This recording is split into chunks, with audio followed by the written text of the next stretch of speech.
¿Qué tal? Buenos días, buenas tardes, buenas noches, o en el momento en el que estén sintonizando esta nueva emisión de La Última Página que se transmite por el canal ADTV. Y estamos aquí nuevamente reunidos en una hermosa mañana primaveral, que es más hermosa todavía porque los niveos cabellos del ínclito Sebastián Porrini han iluminado este amanecer. Tenemos una iluminación perfecta, diríamos, quizás por el sol, quizás por Febo que asoma su rostro inmarcesible, pero más todavía por el Febo que tenemos aquí, el Apolíneo Porrini. El bofe. El bofe. El Febofe. A Sebastián Porrini, a quien saludo. En este acto, ¿cómo le va, Porrini? ¿Todo bien? Todo bien, gracias a Dios. Bien. Aquí estamos ya empezando. Siempre hacemos algún comentario sobre el clima, ¿no? Sí. Y hoy estamos empezando la primavera. Primavera todavía. Primavera tímida, timorata. Seca, dice usted. Sí, seca. No llueve. Es verdad, es un comentario común, la ausencia de lluvia. Sí. Pero hoy vamos a... Voy a hacer una metáfora bastante... discutible. Vamos a regar las aguas de la literatura. Por favor, bueno. Pueden desuscribirse si quieren, perdónennos por esta blasfemia poética. No, vamos a hablar en serio. Dios santo. Este año, yo insisto con esto, el ciclo 2022 de La Última Página es pletórico de poesía, ¿no? De poetas. Hemos dedicado varios programas a algunos poetas y hoy vamos a continuar con algo que alguna vez propusiéramos en torno de ciertos escritores y poetas de la generación del 98, española. Generación conocida, bueno, hemos dedicado un programa a Unamuno. Y vamos a hablar, es una forma de decir, vamos a comentar, a leer con ustedes Antonio Machado. Qué lindo.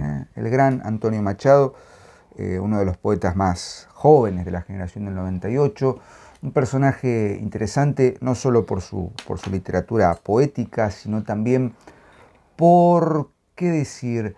Yo creo que en Machado hay la clara transición, ¿no? de una primera instancia más bien de orden casi modernista, un romántico tardío, pasando por el simbolismo y luego directamente un poeta muy cercano a Pessoa en algunos aspectos, ¿no? En algunos aspectos sí, en otros no, por supuesto, pero a mí me interesa mucho el Machado que entiende la materia poética desde el lenguaje puro y cómo lleva esa traslación de la poesía en principio modernista, quizás más bien cercana, qué sé yo, a ese efecto que hemos dicho muchas veces, impresionista de Rubén Darío, Exacto.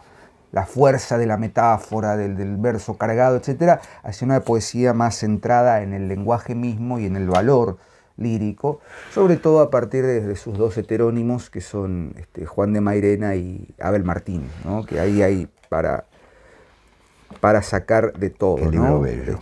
Los dos son bellísimos.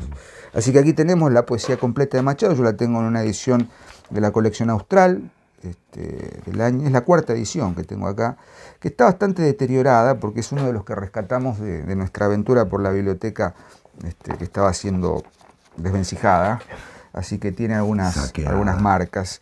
Así que bueno, no sé, Seba, por dónde querés empezar. Diremos que Machado nació en 1875 y murió en 1939, una vida dedicada básicamente al desarrollo de su carrera literaria y académica, especialista en literatura y lengua francesa, ¿no? Un traductor, francófono, exiliado, por supuesto, durante la guerra. Al fin de la guerra, y bueno. Muere inmediatamente en Collioure. Y bueno, su hermano Manuel Machado también, un gran artista, dramaturgo. Creo que tenía otro que era dibujante, José, que te ha hecho varios retratos muy lindos, muy interesantes.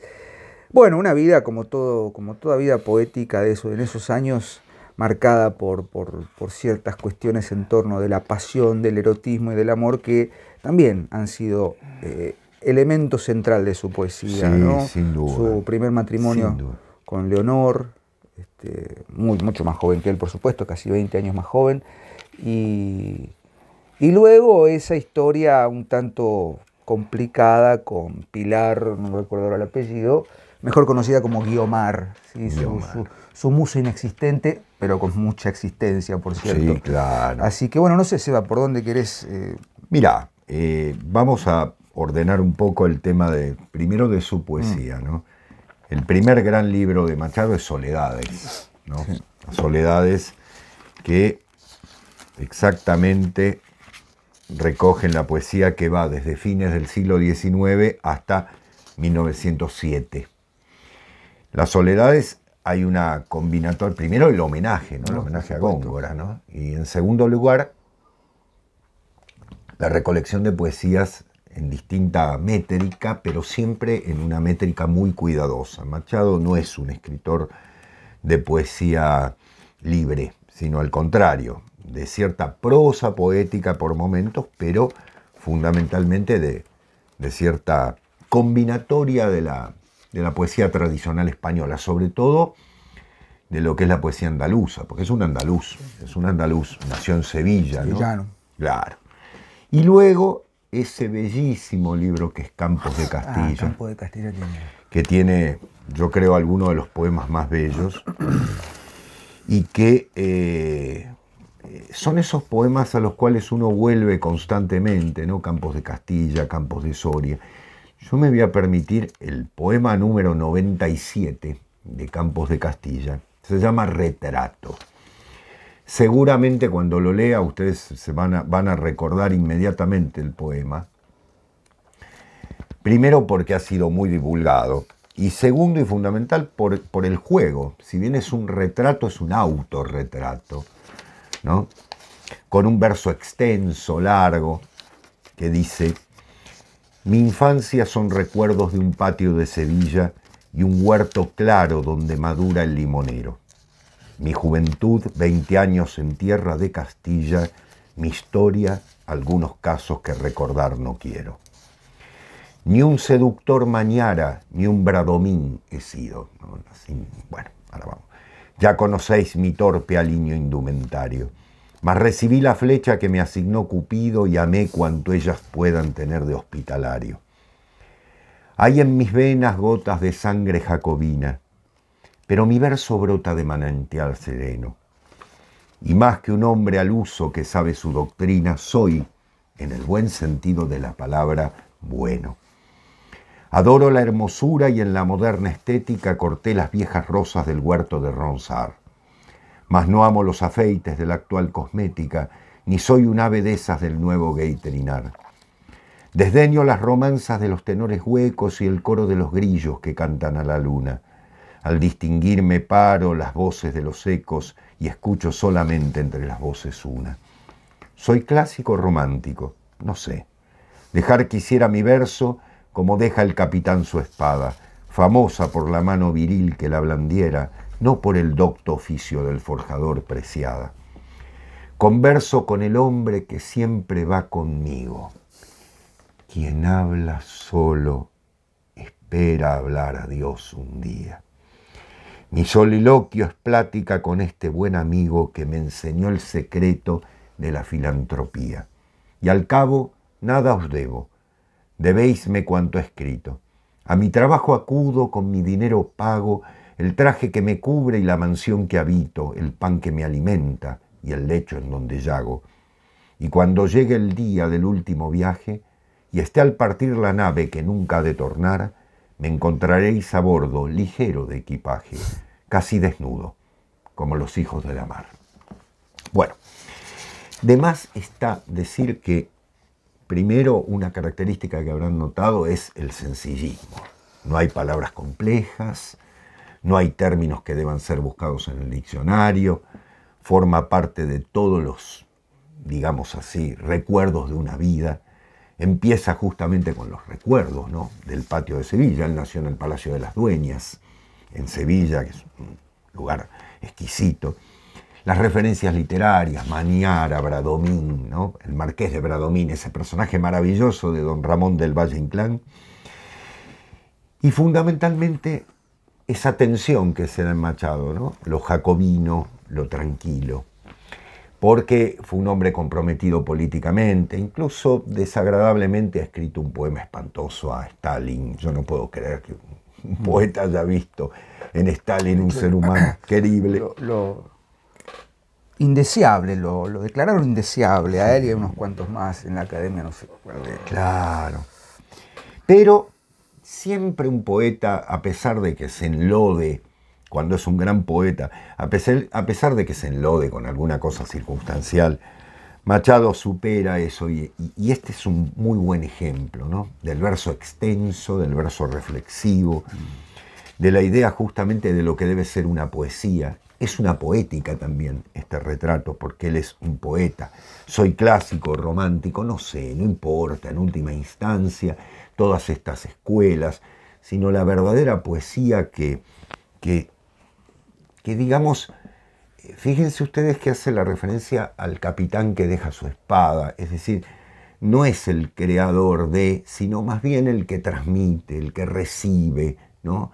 Él ha sido no el que forjó la espada, sino el que la blandió, es lo que da orgullo a esto.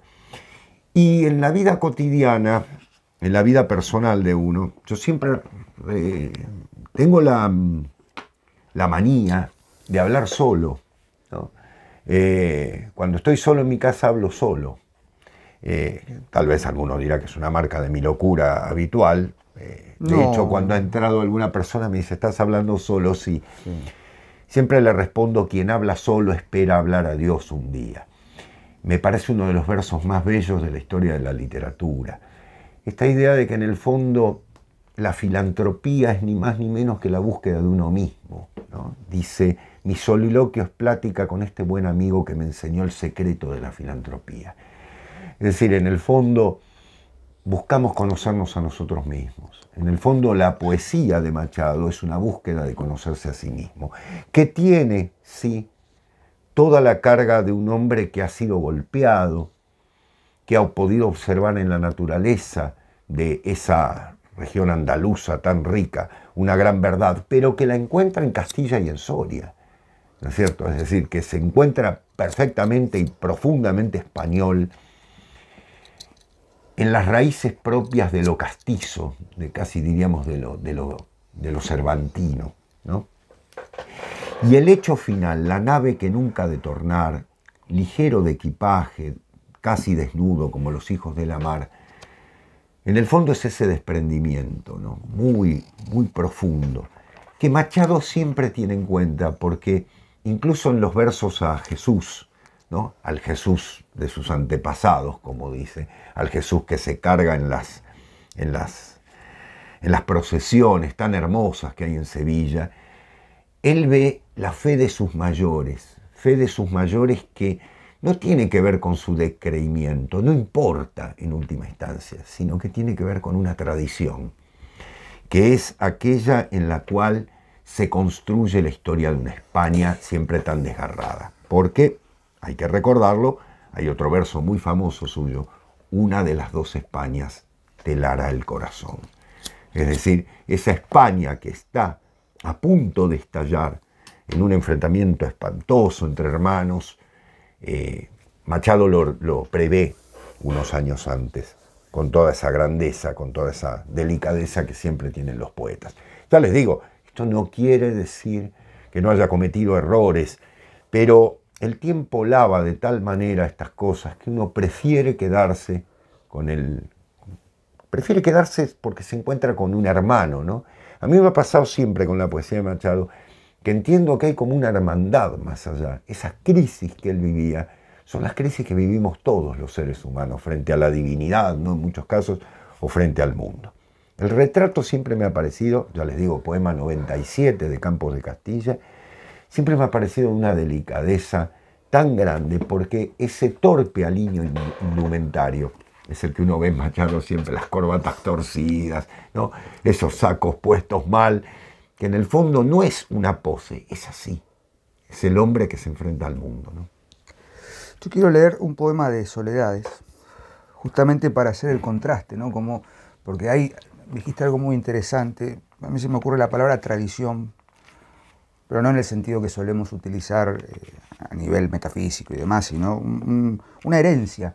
Porque hay algo interesante que se señala respecto de Machado y la creación de sus heterónimos, ¿no? De Juan de Mairena y Abel Martín, que ellos son los herederos de una lengua creada, ¿no? La lengua española, cervantina, si se quiere, gongorina, ¿no?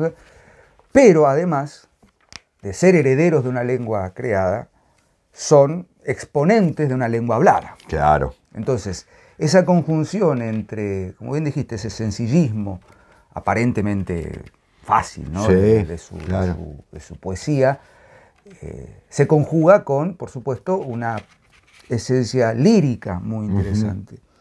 Yo quiero leer el poema 14 de Soledades, Cante Hondo. Que acá está puesto con claro. el cante hondo, ¿no? Con la H, aspiración de la H. Yo meditaba absorto, devanando los hilos del hastío y la tristeza, cuando llegó a mi oído por la ventana de mi estancia abierta, a una caliente noche de verano, el plañir de una copla soñolienta quebrada por los trémolos sombríos de las músicas magas de mi tierra. Y era el amor, como una roja llama. Nerviosa mano en la vibrante cuerda ponía un largo suspirar de coro que se trocaba en surtidor de estrellas.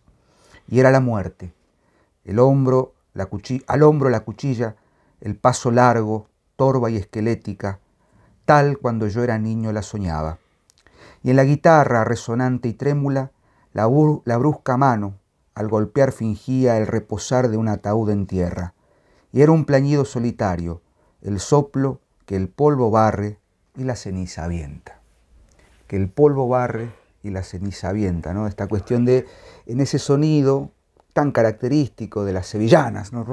De los trémolos, que son muy difíciles de tocar, por cierto, en la guitarra, viene casi como un relente, ¿no? No solo la musicalidad poética, sino que en ese sonido viene el amor, con mayúscula, y la muerte. O sea, está todo conjugado en esa esencia.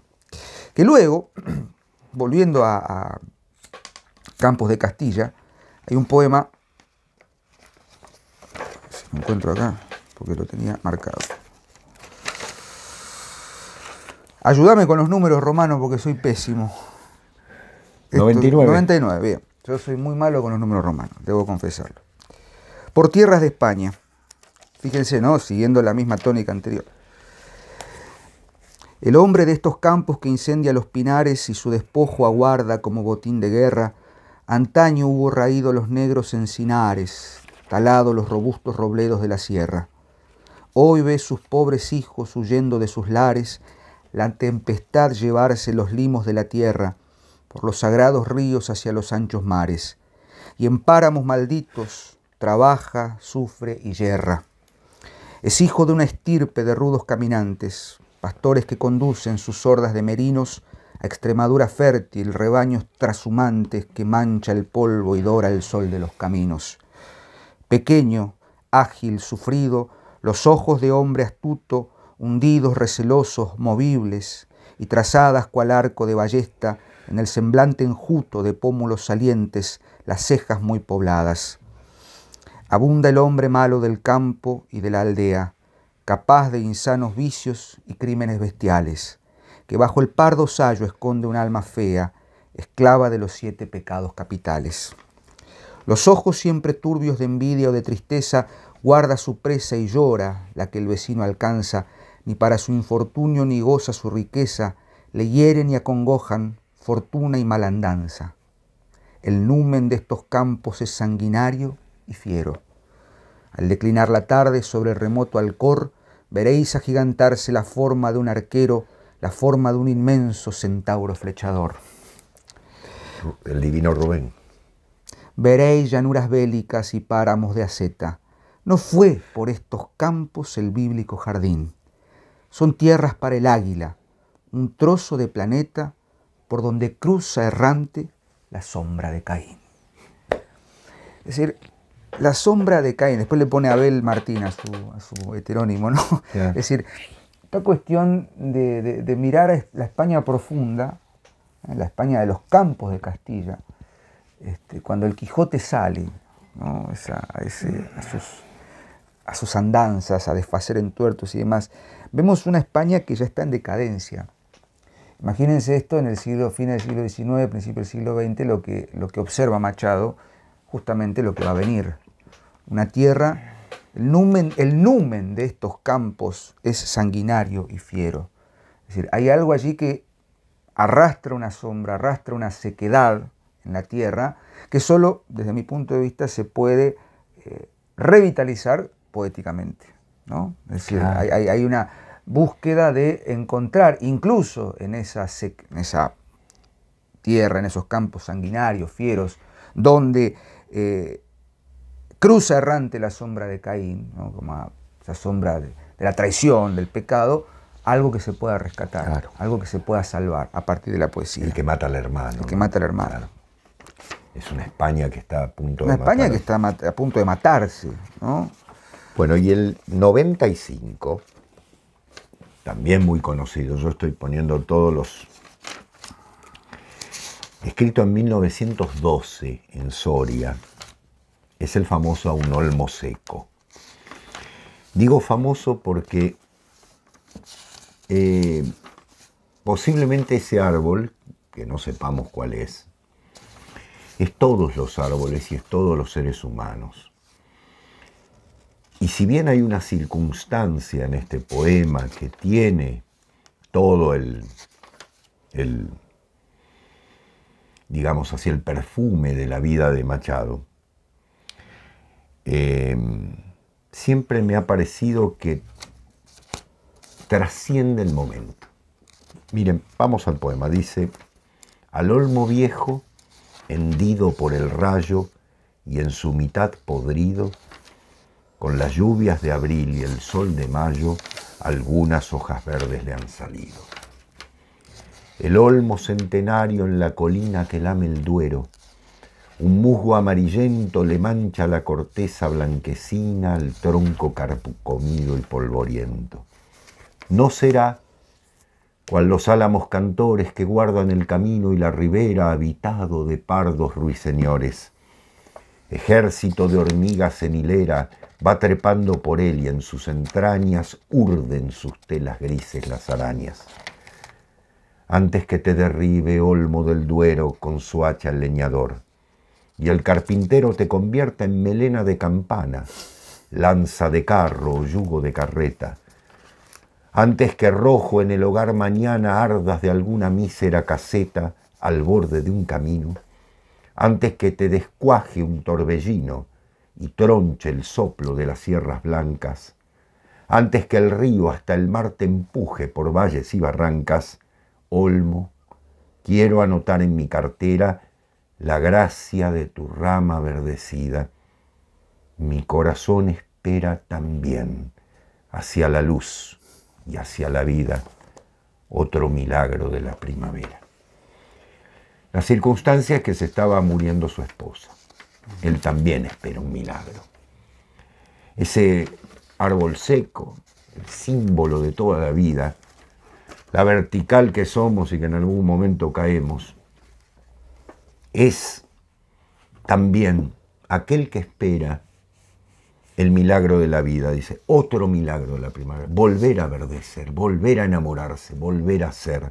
Pero fíjense la belleza, ¿no? Cómo está construido el poema. Una primera parte en la que es un olmo lejano, al olmo viejo hendido por el rayo y en su mitad podrido, ¿no? Con las lluvias de abril y el sol de mayo, algunas hojas verdes le han salido. Es decir, lo observo de lejos y de pronto se acerca, ¿no? Le habla al árbol. No solo le habla, sino que no es, y siempre me pareció uno de los, también otro verso de una belleza increíble, no será cual los álamos cantores, habitado de pardos ruiseñores, ¿no? Es decir, los álamos cantan porque se llenan de pájaros. Este olmo no, está lleno de hormigas, de arañas, tiene vida interior. Si bien las hormigas, las arañas no son los pájaros, ¿no? El símbolo claro, el significado claro de la alegría y demás, el hecho es que hay una vida interior, está produciendo vida, a pesar de que esté hendido, o sea, partido al medio. Y luego, la humildad. ¿Qué mejor para un árbol que dar vida? ¿Y cómo la da? El carpintero te convierta en melena de campana. Creo que los españoles me van a entender perfectamente. es una metáfora, ¿no? Es lo que sostiene la campana. Esa especie de omega en la cual se agarra la campana. La campana es un símbolo sagrado, ¿sí? Lanza de carro, yugo de carreta, es decir, vas a ser ennoblecido por el trabajo. Antes que rojo en el hogar mañana ardas de alguna mísera caseta, tal vez vas a dar energía, fuerza, calor a una familia, al borde de un camino, antes que te descuaje un torbellino, ¿no? Y tronche el soplo de las sierras blancas, y entonces todavía la rama está verdecida, ¿no? Él quiere anotar en su cartera, me encanta la imagen, me lo imagino, no sé si les pasa a ustedes, me lo imagino, ¿no? A Machado caminando con una carpeta en mano, ¿no? Y escribiendo esto, la reflexión sobre un pequeño árbol, sobre un árbol común, un olmo en medio de Soria, que se convierte en el olmo, que se convierte en todos los árboles, que se convierte en todos los hombres, en todos los seres humanos. Y sobre eso, la esperanza. Porque si queda algo en un árbol, es el ser transformado.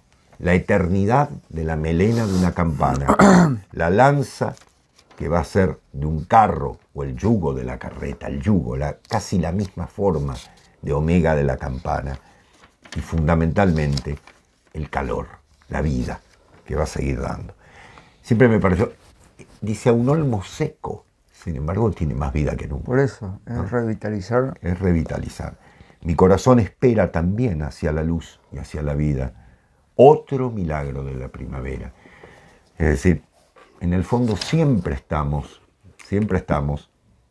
tan resecos y con ganas de que llueva como para reverdecer. Mirá cómo empezaste, hoy es primavera y no ha llovido. Por eso cuando me acordaba porque dije, vamos a tratar a Machado. Señor, este es un poema a esa pérdida, ¿no? Porque me hiciste pensar en Leonor, su esposa. Señor, ya me arrancaste lo que yo más quería. Oye otra vez, Dios mío, mi corazón clamar, tu voluntad se hizo, Señor, contra la mía.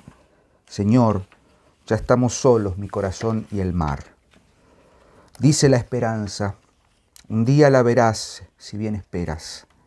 Dice la desesperanza, solo tu amargura es ella. Late, corazón, no todo se lo ha tragado la tierra.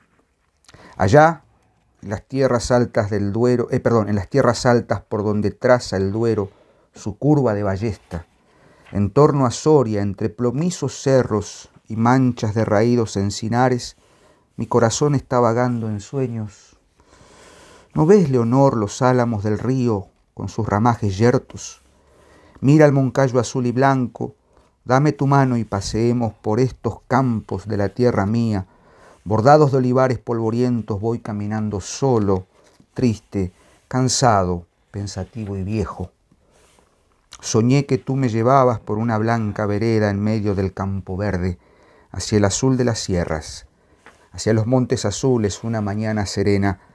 Sentí tu mano en la mía, tu mano de compañera, tu voz de niña en mi oído como una campana nueva, como una campana virgen de un alba de primavera. Eran tu voz y tu mano en sueños tan verdaderas. Vive, esperanza, quién sabe lo que se traga la tierra, ¿no? Habría que hacer un raconto de todas las imágenes visuales, ¿no? Si nos ponemos un poco formalistas y estructurales. Es decir, el verde, el blanco, el gris, esa zona intermedia. Volvemos a esto, ¿no? Es decir, ante esta sequedad de la tierra, ante esta tierra polvorienta, el olmo que se seca, esa esperanza de encontrar, digo, Leonor es, por supuesto, una imagen continua en su idea del amor total, pleno, pero además es, me permito decirlo, vehículo para expresar lírica y poéticamente algo más, algo que se espera, ¿no? En esa primavera. Es un milagro de primavera, otro milagro de primavera. Esa espera que en definitiva es eso su poesía, un florecer, un renacer. Insisto, como bien decía Sebastián, una España que se viene, Claro. ya está cayéndose. Es una España que está agotada también, ¿no? En muchos aspectos.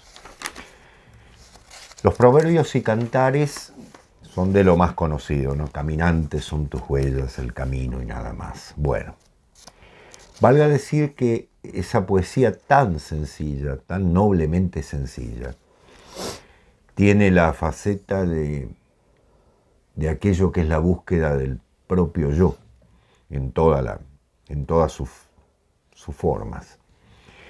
Machado puso número a cada uno de los proverbios y cantares, y así como bíblicamente el proverbio tiene el sentido de una enseñanza, aquí lo tiene también.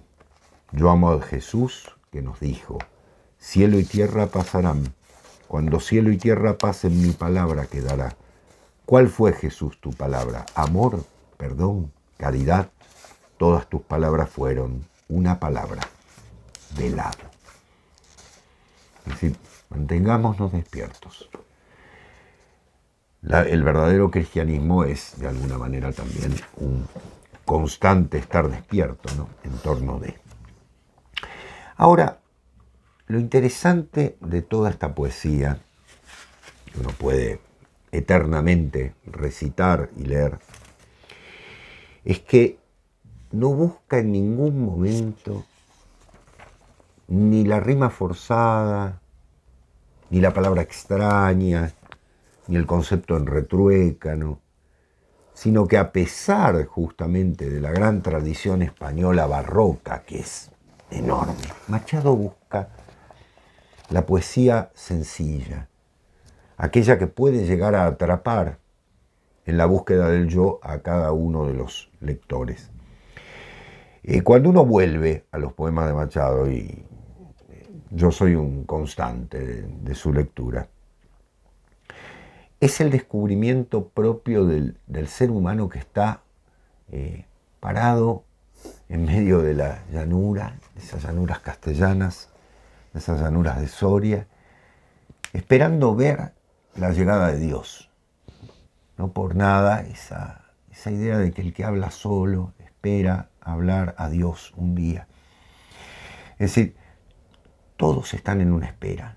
Él también, la espera de la primavera, la espera de una España que supere las diferencias, la espera conflictiva, que es el amor, la espera en desgracia, que es la soledad, y aquello que de alguna manera los separó a los intelectuales, porque en ambos bandos había grandes intelectuales y se encontraron en un campo de batalla, ¿no? Como decía Diego, en los campos vertidos por la sangre de Abel, ¿no? Abel Martín y Juan de Mairena. Abel Martín es el profesor, el maestro de Juan de Mairena. Y acá valga decir que no solo escribió poesía, sino que escribió hermosa prosa. Yo después voy a hablar de Juan de Mairena, que me parece uno de los grandes libros. Hay que ir a Juan de Mairena, ¿eh? Ahora les voy a contar por qué. Pero también escribió teatro. Y hay una obra de él con su hermano Manuel, la escribían en sociedad, claro, que es La Lola se fue a los puertos.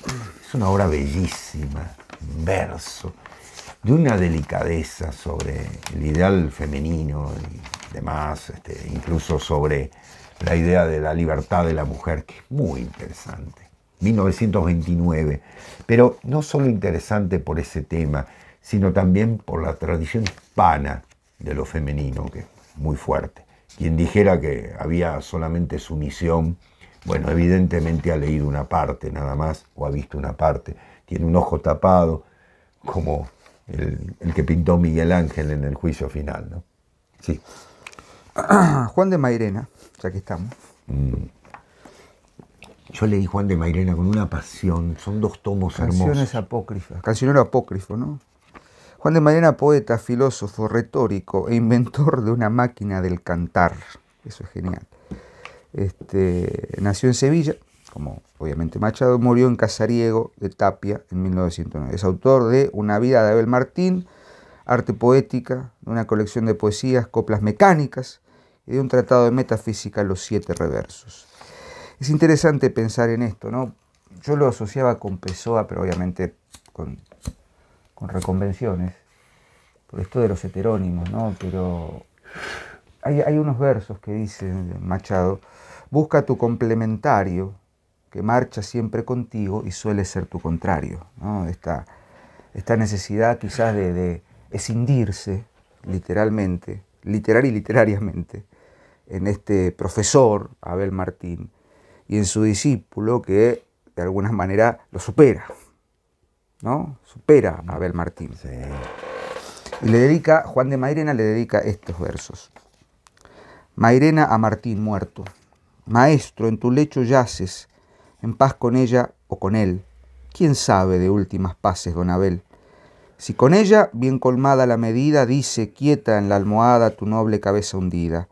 Si con él, que todo sea, donde sea, quieto y vivo, el ojo en superlativo que mire, admire y se vea. Del juglar meditativo quede el ínclito ideario. Para el alba que aún no ríe, y el muñeco estrafalario del retablo desafía con su gesto al sol gregario. Hiedra y parra, las paredes de los huertos blancas son, por calles de salsipuedes brillan balcón y balcón. Todavía, oh don Abel, vibra la campanería de la tarde y un clavel te guarda Rosa María. Todavía se oyen entre los cipreses de tu huerto y laberinto de tus calles eses y eses trenzadas de vino tinto. Tus pasos y el mazo suenan que en la fragua de un instinto blande la razón serena.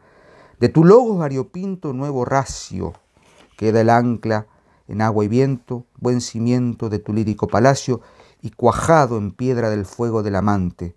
Amor visco, hiero ciego, brilla el sol como diamante. Es una cosa. Amor visco, hiero ciego. ¿No? La mirada desviada y la mirada que no ve. Exactamente, ¿no? Mairena toma una cátedra de gimnasia y la convierte en retórica. O sea, a ver, ¿qué hace? Voy a hacer una intervención. Toma educación física y les da a sus alumnos una poética, ¿no? Pero es hermosísimo el libro Juan de Mairena porque lo que hace es, en pequeños fragmentos, como si fuera, digamos así, una colección no de aforismos, sino de pequeños elementos que puede ser leído de cualquier manera. Yo los invito, busquen Juan de Mairena, son 2 tomitos que están en Austral. Yo lo leí con muchísima pasión y cada tanto lo reabro para leer algún fragmento. Tiene la delicadeza de la iluminación. Señor Pérez, salga usted a la pizarra y escriba los eventos consuetudinarios que acontecen en la Rúa. El alumno escribe lo que se le dicta. Vaya usted poniendo eso en lenguaje poético. El alumno, después de meditar, escribe lo que pasa en la calle. Mairena. No está mal. Esa ironía, ¿no? Es decir, ese atisbo de la sencillez es lo que aparece siempre en Mairena. Dice en otro caso: Dios existe o no existe, cabe afirmarlo o negarlo, pero no dudarlo. Eso es lo que usted cree. En esas pequeñas alusiones está Mairena dejando a sus alumnos una educación diferente. Valga decir que cuando no se tiene en claro lo que es la educación, se enseña educación física. Y cuando... Claro, porque él es profesor de gimnasia, ¿no? Por favor, que no dejemos pasar esto. Claro, Perdón, ¿eh? Es decir, A mí me invitan a dar una cátedra de educación física y ¿qué voy a hacer? La que hizo Juan de Mairena, la retórica. No, pero vos te diste cuenta de lo que acabas de decir, que Sí, es fabuloso. obvio. Es genial. Bueno. Cuando no se... Por favor, cuando no se tiene un concepto claro de lo que es educación, se enseña... Educación física. Es decir, claro, cuando no se pueden mover las neuronas, cuando no se mueve el sentimiento, cuando no se mueve la intuición, cuando no se mueve... lo único que queda es mover los músculos. Y valga decirlo que Mairena, que toma una cátedra de gimnástica, ¿no? Los alumnos se quedan, ¿no es cierto?, asombradísimos, anonadados, por decirlo de una manera, perdón por la alusión a las partes pudendas del cuerpo, pero valga la circunstancia, ¿no? Porque voy a usar una cátedra para decir otra cosa. La palabra representación, que ha viciado toda la teoría del conocimiento, habla Mairena en clase de retórica, envuelve muchos equívocos que pueden ser funestos al poeta. Las cosas están presentes a la conciencia o ausentes de ella. No es fácil probar, y nadie en efecto ha probado que estén representadas en la conciencia. Pero aunque concedamos que haya algo en la conciencia semejante a un espejo, donde se reflejan imágenes más o menos parecidas a las cosas mismas, siempre debemos preguntar, ¿y cómo percibe la conciencia las imágenes de su propio espejo? Porque una imagen es un espejo, en un espejo plantea para su percepción igual problema que el objeto mismo. Claro es que al espejo de la conciencia se le atribuye el poder milagroso de ser consciente, y se da por hecho que una imagen en la conciencia es la conciencia de una imagen. De este modo se esquiva el problema eterno, que plantea una evidencia del sentido común, el de la absoluta heterogeneidad entre los actos conscientes y sus objetos. A vosotros que vais para poetas, artistas, imaginadores, os invito a meditar sobre este tema, porque también vosotros tendréis que habéroslas con presencias y ausencias, de ningún modo con copias, traducciones ni representaciones. Ese es Mairena.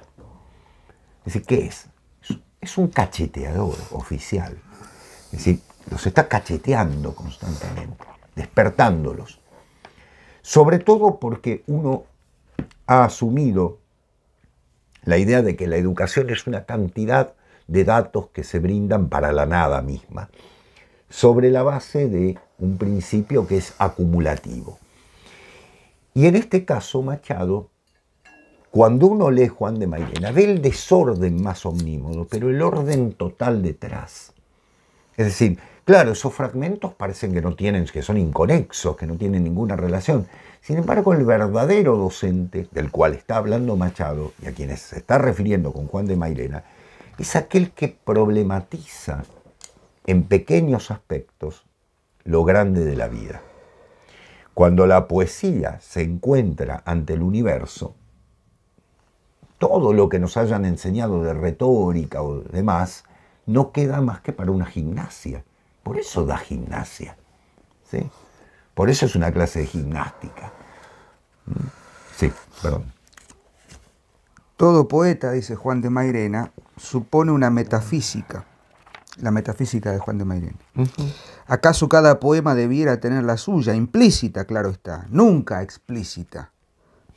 Esotérica, nunca exotérica. Y el poeta tiene el deber de exponerla por separado, en conceptos claros. La posibilidad de hacerlo distingue al verdadero poeta del mero señorito que compone versos.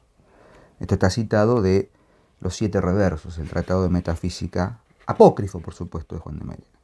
Digamos algunas palabras sobre la metafísica de Juan de Mairena. Su punto de partida está en un pensamiento de su maestro Abel Martín. Dios no es el creador del mundo, sino el ser absoluto, único y real, más allá del cual nada es. No hay problema genético de lo que es. El mundo es solo un aspecto de la divinidad, de ningún modo una creación divina. Siendo el mundo real y la realidad única y divina, hablar de una creación del mundo equivaldría a suponer que Dios se creaba a sí mismo. Tampoco el ser, la divinidad, plantea ningún problema metafísico. Cuanto es, aparece. Cuanto aparece, es. Todo el trabajo de la ciencia, que Mairena admira y venera, consiste en descubrir nuevas apariencias, es decir, nuevas apariciones del ser. De ningún modo nos suministra razón alguna esencial para distinguir entre lo real y lo aparente. Si el trabajo de la ciencia es infinito y nunca puede llegar a un término, no es porque busque una realidad que huye y se oculta tras una apariencia, sino porque lo real es una apariencia infinita, una constante e inagotable posibilidad de aparecer, ¿no? Esto escribe Machado, ¿no? como sobre Juan de Mairena. Pero a mí lo que me fascina de esto, mientras te escuchaba, pensaba en esto, ¿no? La necesidad, no sé si necesidad no es la palabra necesidad, pero sucede que Antonio Machado no lo puede decir siendo Antonio Machado. Claro. Tiene que ponerse la máscara. Tiene que poner, exactamente. Tiene que camuflarse. Entonces dice, bueno, esto lo dijo Juan de Mairena, siguiendo a Abel Martín, que sigue. Claro. Es como Cervantes diciendo, bueno, esto lo encontró un copista, un árabe, claro, que lo escribió siempre. Yo simplemente estoy transcribiendo, ¿verdad? Exacto. Eso es fabuloso. Es decir, exacto. Es fabuloso y es hasta, si se quiere, un desafío, claro, para quienes no son señoritos que escriben versos, claro, sino que efectivamente quieren hacer poesía. No sé, lo dice Calazo, citando a Karl Kraus, yo siempre cito esa frase, me parece genial. La opinión puede hablar de todo, pero no puede decirlo todo. En cambio, la poesía sí. Claro. La poesía es, claro, el decir de la totalidad. Claro. Lo está planteando acá. Es decir, ¿no? En todo caso, esa realidad que en rigor, siguiendo a Juan de Mairena, que sigue a Abel Martín, que es Machado, fíjense los niveles de enunciación. Claro. Está planteando, esto que vemos real en definitiva es una manifestación más, la representación manifestada de una totalidad metafísica que no podemos comprender. Absoluta. ¿No? Y esto se da de bruces con toda una teoría sobre el realismo, poéticamente. El primer lenguaje del ser humano es el mito. Y la única forma de acceder al mito es poéticamente. Sí, sí. Aunque, digamos, Machado no era un metafísico, o sea, no era un poeta metafísico, ni un poeta trascendente, ni nada. Era un poeta. Metafísica en algunas cosas de la vida cotidiana. Exacto, era un poeta. Punto. Ya con eso tenemos dicho todo. O buena parte. Por supuesto, porque en ese momento una España que está afilando los cuchillos, no se puede, cuando ardió la pierde el toro, ¿no? Como dijo un escritor. Es una España que inevitablemente está llevando un callejón sin salida en torno de algo que me parece que lo desangró, ¿no? a Machado. De hecho, ese poeta que sale de España y muere a la semana. Es decir, no puede, es como una planta que la han arrancado, ¿no? Y que, bueno, Serrat lo canta en sus poemas, en sus canciones a Machado, que son la mayoría son los poemas de Machado. Bueno, se hizo famoso, Caminante exacto, no hay camino. Exacto. Pero que encierra inevitablemente la idea de que era un español que no podía emigrar, era imposible que emigrase. Tan profundamente español que era imposible que emigrase. De forma tal que uno piensa, muere en el 39, uno piensa que entre el 36 y el 39, la cantidad de escritores y de poetas que murieron en España, no solo por la guerra, sino por la pena de la guerra, de uno y de otro lado, no dice se desangró, realmente. Solamente con pensar que mueren en esos años Unamuno, Valle Inclán, hay que dejarle un problema. Valle Inclán, obviamente, Federico, Antonio Machado, don Ramiro de Maeztu. Es decir, cuántos que eran los grandes pensadores de una España que se estaba desangrando. Y si la metafísica, más que tratar de esas cosas que parece que trata sobre la base de una filosofía que a veces es tan abstrusa que no la entiende nadie, no trata justamente de la esencia del ser humano en torno de su trascendencia, ¿de qué trata?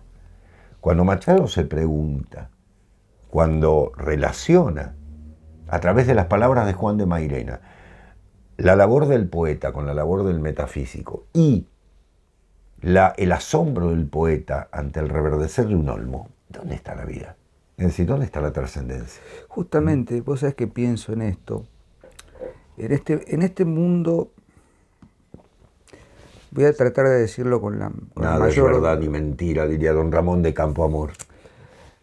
Me ha pasado últimamente, y lo hemos hablado en fuero privado, ayer justamente. Estamos viviendo una etapa de sobreinformación en la que parece ser que cualquiera puede decir cualquier cosa y tener una verdad absoluta sobre eso, ¿no? Entonces hay un ejército de filósofos de Instagram, ¿no? De escritores de Instagram, ¿no? Que escriben 3 o 4 líneas más o menos prudentes y publican y parece que dicen una verdad. Voy a citar a Ángel, que la primera vez que vino a comer nos dijo, bueno, a ustedes les falta un poco de cine, ¿no? Bueno, está bien, obviamente, nos falta el cine que él tiene encima, por supuesto. Y yo a veces me gustaría decirle a muchos pseudo filósofos y pseudo escritores, a ustedes les falta mucha poesía. Mucha poesía, ¿no? Porque justamente esto que decís, me encanta, lo hemos hablado tantas veces, justamente en razón del sacrificio del héroe, el fulgor mítico, tus libros. Hemos charlado muchas veces saliendo de dar clases de griego en filosofía. El lenguaje primordial, lo dije anteriormente, está en el mito. Y la única forma que encuentra el mito para encauzar su vertiente inacible es la poesía. Claro, claro. Y acá digo, no importa si el poeta es católico, es judío, árabe, no importa eso. Y simplemente interesa ese erizamiento que genera un olmo seco. Claro. O sea, ¿cómo puedo hacer poesía de un olmo seco? Claro. Hace poco subimos un programa sobre Eliot y yo decía, bueno, Eliot como poeta, qué sé yo, qué sé cuándo. Bueno, entonces cuando Eliot dice, abril es el mes más cruel porque es el mes de la primavera en el hemisferio norte, bueno, hay que hacer alguna reconvención, alguna nota al pie. Bueno, claro. Fíjate lo que pasa con Machado, por ejemplo. Claro. Claro. Con Machado, con Federico, con, ¿cómo se llama con Miguel Hernández, con... Alguien te diría, que podría ser el mismo Ángel, que lo que pasa es que los dioses siguieron habitando el meridión de Europa. El meridión, claro. ¿No? Por más que la culpa nos golpee, y bueno, las brumas del norte dejaron de ver dioses y sí, y yo lo digo siendo, siempre me cargas, ¿no? Ortega que le gusta, ¿no? Ayer lo decía. Lo que pasa es que los dioses latinos nos por tocan eso. el culo. Pero hay algo que... Sebastián Randle me va a entender. Los dioses latinos nos tocan el culo. Perdón, discúlpenme, he sido incorrecto, pero estos dioses nórdicos están tan metidos en una guerra que me parece estupenda y genial. Pero cada tanto se aparece Dionisos, Apolo, el que sea, y nos manosea de una forma que uno queda, ¿no? Tendría que citar lo que leímos el domingo pasado de Castellani, en torno del Evangelio del domingo, de Mateo 22, creo que el versículo 13, no sé cuánto. Después te lo voy a contar en privado, disculpen el secreto de Estado, pero porque tiene que ver con un tema que a vos te gusta. Pero dice, el amor de Cristo es un amor, no lo dice así Castellani, yo lo estoy trasladando mutatis mutandis, es un amor mediterráneo.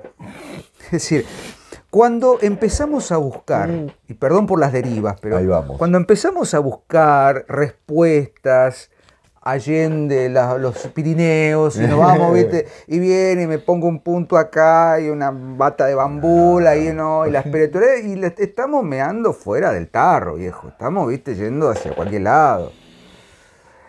La verdad, la esencia de nuestra identidad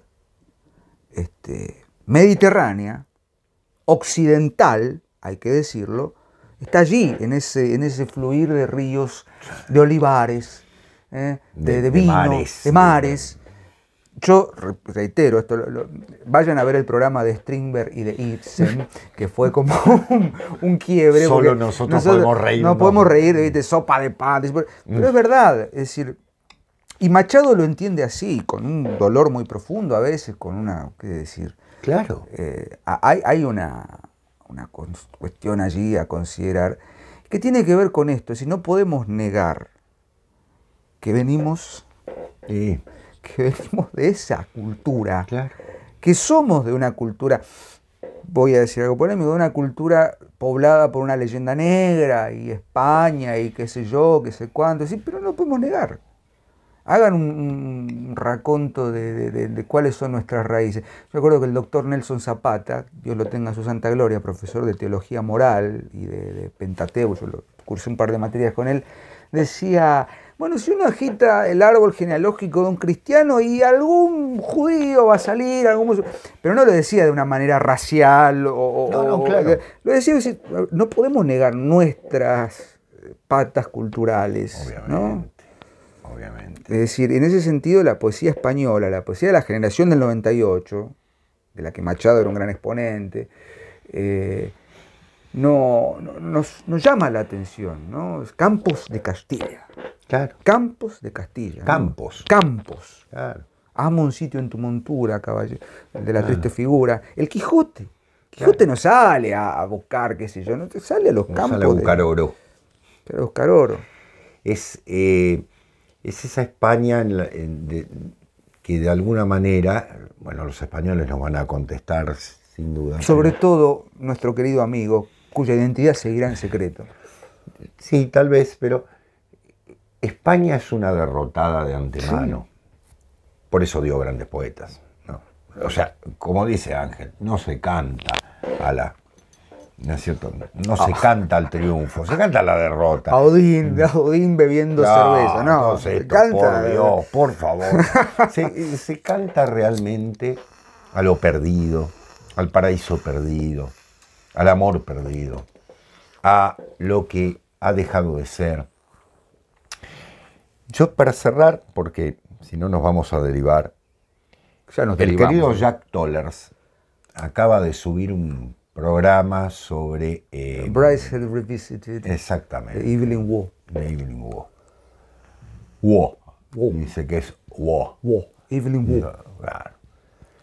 Y en ese programa, en esos 45 minutos, él hace alusión, en muchos casos, a lo que ya se perdió. Es decir... Et in Arcadia ego. Claro, la nostalgia, él toma el tema del término, ¿qué es volver ¿no es cierto? Es el viejo tema de toda la literatura que nació en el Mediterráneo, ¿no? Que nació con Odiseo retornando a su casa. Es el tema de toda verdadera literatura, que en torno justamente de aquello que ya no es, y yo me encuentro parado, o quien sea se encuentra parado frente a ello, es inevitable la nostalgia. Esto no quiere decir que me ponga a llorar y demás, no, pero que comprenda que todos los paraísos son paraísos perdidos. Y en algún sentido, cuando Machado habla del reverdecer, es el milagro, fíjense, es el milagro. No es otra cosa, un milagro de la primavera, solamente un milagro cambia a un árbol que es el ser humano. Somos el olmo hendido por el rayo y en su mitad podrido. Somos el ser humano, eso es un ser humano. Estamos en la mitad podridos y en la mitad con ganas de florecer. Por eso la esencia de la poesía siempre tiene que ver con algo que se perdió. ¿Qué puede cantar a la alegría? Es absurdo. Es absurdo. El poeta fundamentalmente canta a la pérdida. Bueno. Y tiene que ser así. Por eso el tango, bueno, vayan a leer el libro de Ángel, es la mejor relación con el cantejondo español, con lo que nos pongamos.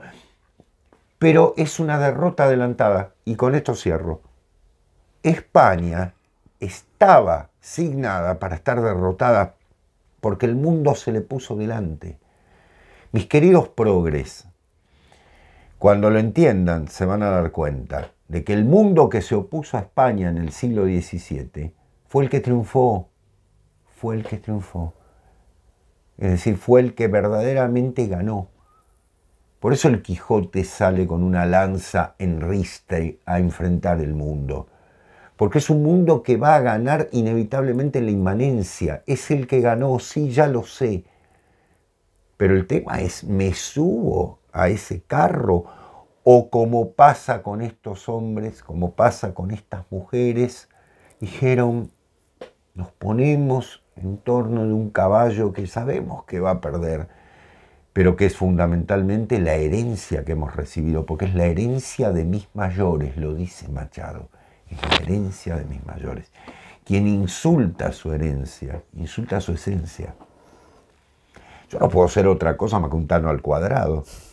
Entonces, evidentemente, no puedo, discúlpenme, no puedo, ¿qué quieren que sea? Si tengo el 75% de mi sangre viene de la península y el otro 25% viene de la otra. Así que, ¿qué quieren que haga? Que me ponga el tercer ojo, que no sé qué, como dice Diego, que me una al no sé qué. Basta soy esto. Basta de engañarse. Y la verdad es que cuando fui y vi el Mediterráneo dije, volví a la patria, ¿qué quieren que les diga? Sí, es eso, es el basílico de los italianos, es la mezcla de la oliva propia. Es más, perdónenme, donde está el vino y la oliva está Dios. Aquí esto se terminó. No digo más. Nos vemos el jueves en alguna tropelía y el próximo lunes en una nueva emisión de La Última Página. Sebastián, la verdad que hoy fue un programa raro, interesante. Es verdad, pero esperamos que les haya gustado y por supuesto agradecemos sus comentarios, su presencia y seguimos leyendo como decimos siempre. Chao. Adiós. Gracias.